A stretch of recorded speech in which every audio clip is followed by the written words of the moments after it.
So, I recently published some research website. It's quite literally called I'm Looking for Hidden AI Stocks. I'm on scheplik.com. That's my website. You can find that in my bio. And essentially, I wanted to create something that looks beyond the most basic AI stocks. Now, the majority of people out there, when they hear AI stocks, just immediately think of NVIDIA, Google, or Microsoft, or ChatGPT. And the AI market is so much more massive than, and I believe that the majority of the market is missing that. For whatever reason, everyone's just crowding into NVIDIA, maybe Taiwan Semiconductor, Google, Microsoft. There's probably five names that are dominating 95% to 99% of all AI conversation. Well, I decided to go a little deeper. And before I go deeper, I think there's a very interesting graphic that I sourced and found on the web. This was just posted on the web and I managed to grab it. And it's also on my website. And what's fascinating about this graphic, so it's on this why uh, I'm looking for hidden AI stocks. So I'm gonna enlarge this graphic here because I really want to make sure you understand what you're looking at. Is that this is essentially the AI market, semi-production, processor, server companies, server, network, internal power and cooling, power supply, owners and operators. That's the AI market. It starts with the semi-production. That's the starting point. They have to be made in the first place. Someone has to make the chips that can power up AI capabilities, give AI capabilities to end users. But you don't just make a chip and you're done. There's a whole process that must take place, from then the processors to the servers to the networks to the internal power and cooling, which I think is actually pretty cool, as well as power supply and owners, operators. So there's this whole market of AI stocks. It seems as if the majority of people are just flat out not thinking deeply about what's possible. They're still just focused on the main core name. So, just as a quick example, if we look over here at liquid cooling, which is under internal power cooling, what's really interesting to think about with that is you have these gigantic server spaces. I'm talking massive buildings in the middle of nowhere, incomprehensible size, with nothing but servers running 24/7, computing numbers and or running AI processes to eventually deliver them to the end user. When you have that much machinery online, the buildings get super hot. Like if you left your oven on for 7 hours, your kitchen's going to get hot. Now imagine you have 10,000 ovens on in a single large room. That large room is going to get really hot. So by extension, there's going to be companies out there that can benefit from providing the cooling solutions for all of this AI. And you can see the names are listed here. And if you take these names and start to do your research, I guarantee, sorry, there are no guarantees in markets. I take that back, and this is all just for education. But I think personally, just my opinion, that you will find something very interesting as you source through all these different ticker names. You can actually even see uninterruptible power supplies. And that looks like GE is listed there. Pretty interesting. I'm not sure many people knew that even GE might be a player in the AI upgrade cycle. You can even see HON listed here, JBL, Flex, just some really interesting companies if you go through this list. It's way more than NVIDIA. In fact, Dell Computers has been on quite a run recently. Let's go over to Dell just to pull up a chart quick. And you can see that Dell has been on a run since 2023.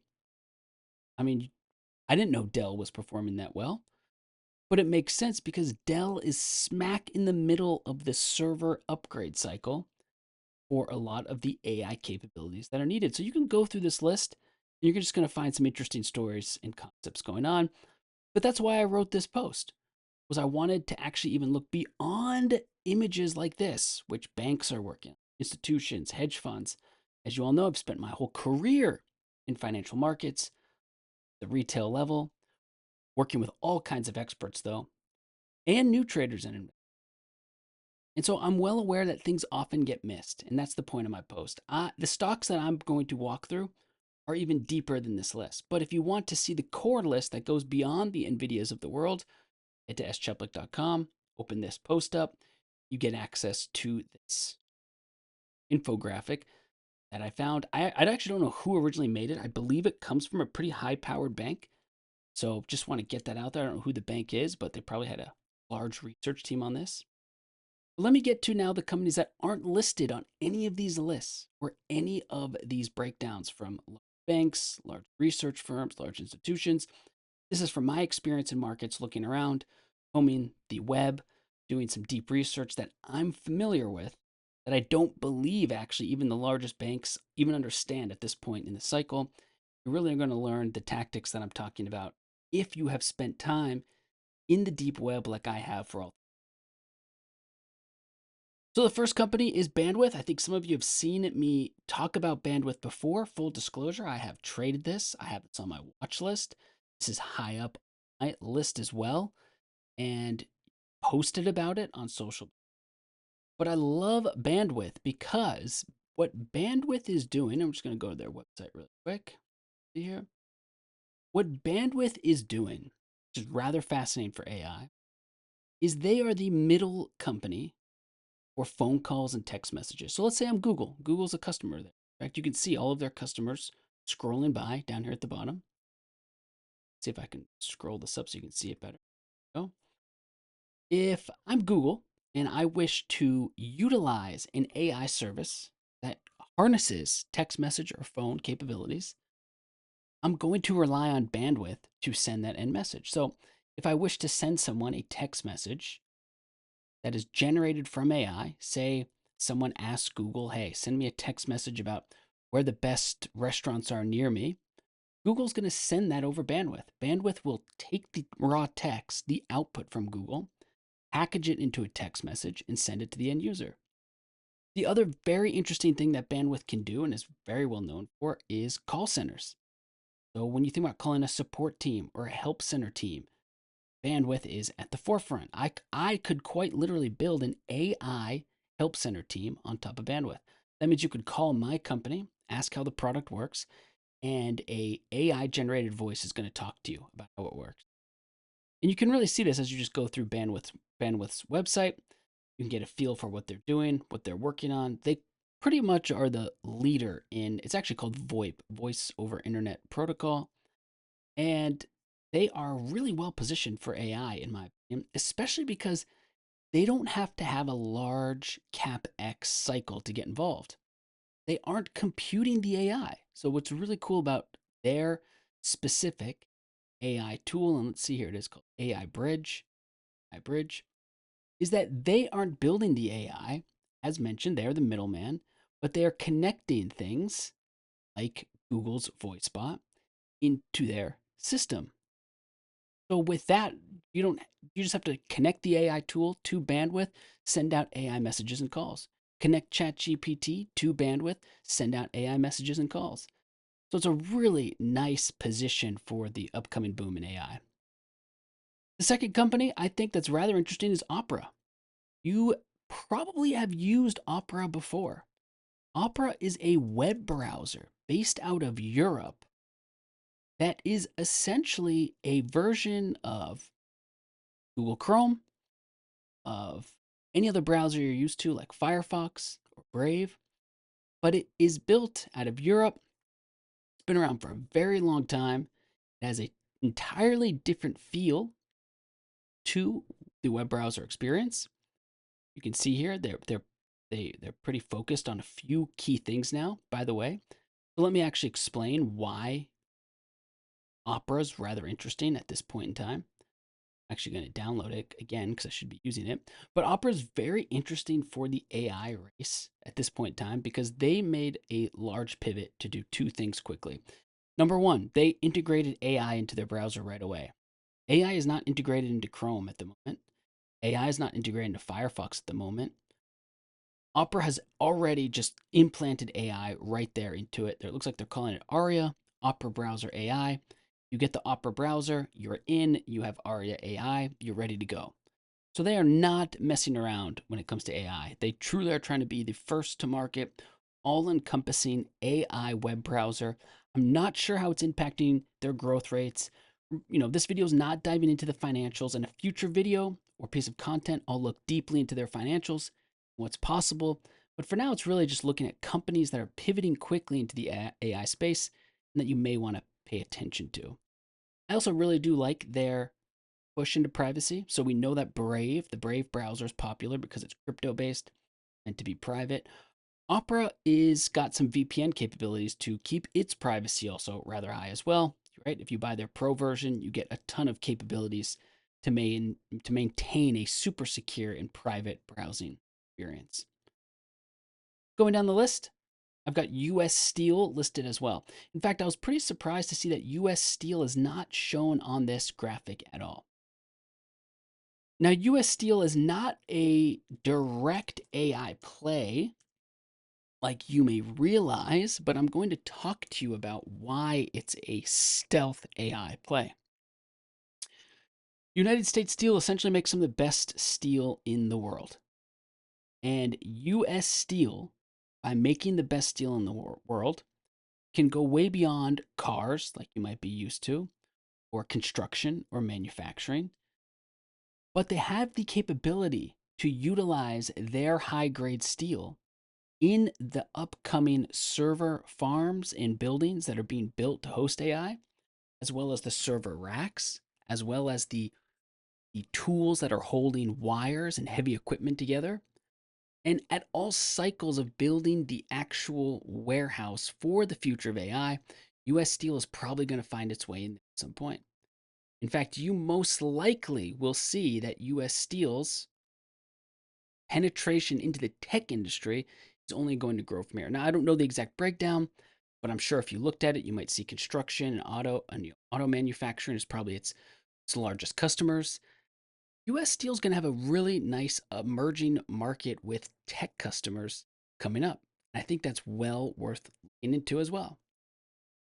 Now, going down is where I think things get a little more toward the, I don't want to say toward the edge. These are a little more difficult AI investments. I'm actually not even so sure about them myself. I'm going to go through them kind of quickly because I don't want to take a full 30 minutes on this presentation. I want to try to keep it under 15 minutes. Upwork, I find to be a very interesting AI stock that is being missed. Now, a lot of people would say actually Upwork is probably threatened by AI. So, Upwork, threatened by AI. The reason for that, some people might say, is essentially Upwork is it's a marketplace for professionals to get contracting and consulting gigs or to find talent. Well, you might think that someone might just go to AI instead to get many of these positions, but you'd be surprised. A lot of these companies today that are trying to utilize AI are actually so bogged down in other tasks, trying to get more efficient, they're trying to get more profitable. They can't just suddenly pivot someone and have them begin their new AI team. They actually have to go and bring in experts to help them and to launch something to get off the ground. So here's a great example of where I think Upwork is being really intelligent with what they're doing with AI. They have an entire AI page showcasing all of the AI consultants that you can access immediately on Upwork. And this ranges from helping you develop models, consultations, actually diving deep into the tech stack, but a lot more because you can come to this AI page and see things like build a custom chatbot. So if you want to have a chatbot for your end users, you don't want to take someone from your team, you can go find people who are really good at creating chatbots. We've got 3 people right here, Deborah, Jill, and Wright. They all have listed their expertise as quite literally making AI-based chatbots. Maybe you are looking to develop your own AI model and want to bring in some consultants to help you. You've got Munir, Maxim P, and Vlad. $80 an hour, $85 an hour. These are extremely competitive costs to kickstart your AI journey within your company. And I think that Upwork is being very smart about this. They are right here at the forefront of AI. They know exactly what they're doing and how to sell this by bringing AI talent to their marketplace so companies all over the planet can get really efficient people to join their team. Okay, I'm going to speed this up a little bit here. Got Desktop Metal. This is a very speculative play. Desktop Metal has been trading rather poorly, all-time lows. The chart is absolutely hideous. It's a 3D printing company.